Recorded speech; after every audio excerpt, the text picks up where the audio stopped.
Hello friends, તો આજે હું તમારી સાથે ઘરકામને લગતા ખૂબ જ ઉપયોગી આઈડિયા શેર કરીશ. વિડીયો ખૂબ જ ઇન્ફોર્મેટિવ છે, એન્ડ સુધી જરૂરથી જોજો અને સારો લાગે તો લાઇક કરજો. તો ચાલો વિડીયોને સ્ટાર્ટ કરીએ.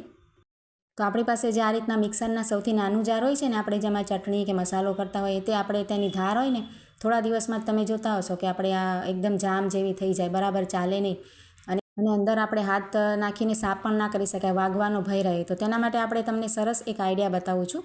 તેના માટે આપણે શું કરવાનું, આ રીતના જે આપણે દવાના હોય ને ખાલી આપણે પેકેટ હોય છે, આ રીતના જો કાગળ, એ આના ખૂબ જ ધાર તેની તેજ કરવામાં ખૂબ જ સરસ હોય છે.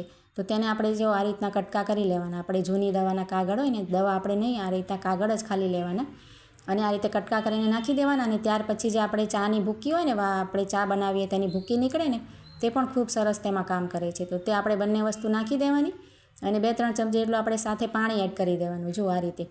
પછી હું તમને આ રીતે પીસીને સાફ કરીને બતાવું છું. તમે જોશો ને તો ખૂબ સરસ તમને લાગશે. આ રીતે આપણે મિક્સર ફેરવી લેવાનું એક આપણે થોડીક વાર માટે.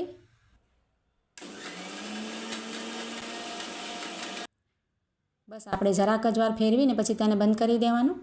અને ત્યાર પછી આપણે તેમાં જે આપણે નાખ્યા છે ને તે કાગળ બહાર કાઢી લેવાના અને ત્યાર પછી આપણે તેને સરસ રીતે પાણીથી ધોઈ લેવાનું છે. જો તમારે કંઈ જ નાખવું નહીં પડે. આપણે સરફ, સાબુ કે આપણે તેનાથી ધોઈએ ને તો તેની વાસ પણ થઈ જતી હોય છે, સાબુની અને સરફની. તો આ રીતે તમારે જો આ રીતે કેટલું ક્લીન થઈ ગયું છે. તેની બ્લેડ જુઓ કેવી ફરે છે.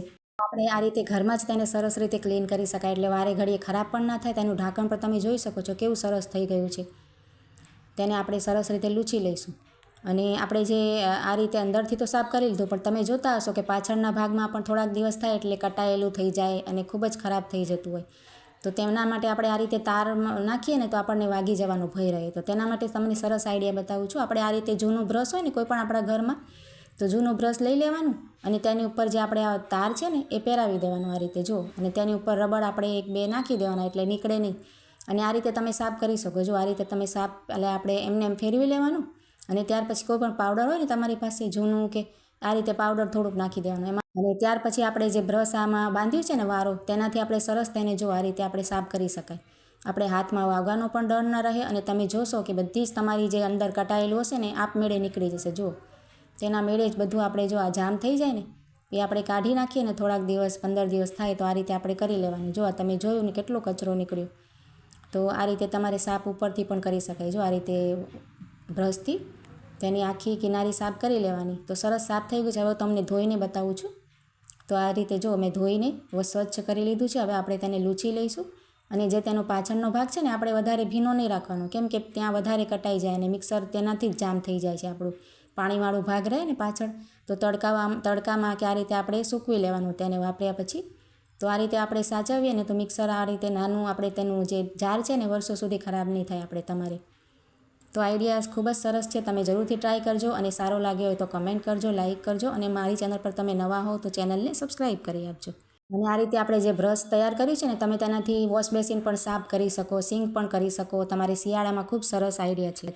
અને ત્યાર પછી આપણે આ રીતે ચોમાસું જતું રહે ને તો આ રીતે આપણે છત્રી વગેરે હોય ને તો આપણે એમને એમ રાખી દેતા હોય ને ક્યાંય પણ, તો ખૂબ જ તેની ઉપર ધૂળ જામી જાય. તો આપણે છે ને શું કરવાનું, તેને એમને એમ નહીં રાખવાનું. હું તમને એક સરસ આઈડિયા બતાવું છું. તેના માટે આપણે આ રીતે જૂનું મોજું હોય ને કોઈ પણ પગનું કે હાથનું આપણી પાસે હોય ને આ રીતે, એ આપણે મોજું લઈ લેવાનું અને સરસ આ રીતે છત્રીને વીંટાળી અને આ રીતે જૂના મોજામાં આપણે નાખી દેવાની. તો આ રીતે તમે રાખશો ને તો છત્રી આપણે ક્યારેય ફાટે પણ નહીં અને ખરાબ પણ ન થાય. ઉંદર વગેરેનું કદાચ આપણે ઘરમાં ક્યારેક આવી જાય તો તે પણ કોતરે નહીં અને કંઈ પણ ન થાય. જો તેના સળિયામાં આ રીતે આપણે એનો છેડો નાખી દેવાનો તો ખૂબ સરસ છત્રી આપણી પેક થઈ જાય. તો આઈડિયા નાનો છે પણ સારો છે.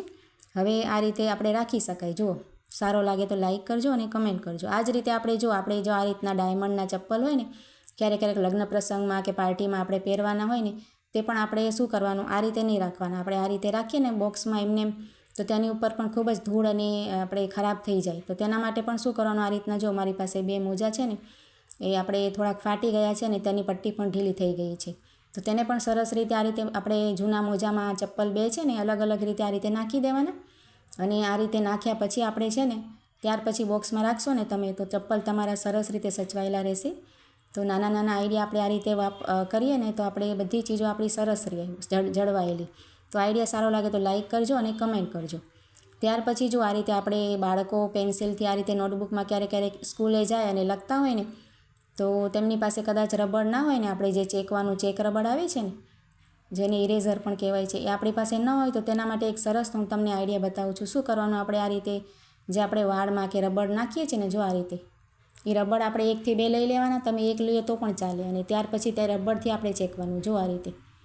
તો અર્જન્ટમાં ક્યારેક આપણી પાસે રબડ ખોવાઈ જાય, બાળકો ખોવાઈ નાખે કે કદાચ ના હોય, ઘરમાં લેસન કરતા હોય, તો આ રીતે તમે કરી શકો છો. ખૂબ જ સરસ આઈડિયા છે. જો આ રીતે ચેકાઈ જાય છે. તમે ટ્રાય કરીને પછી કમેન્ટ કરજો. અને બધા જ આઈડિયા કેવા લાગ્યા તે જરૂરથી કમેન્ટમાં કહેજો. તો ચાલો મળીએ નવા વિડીયોમાં.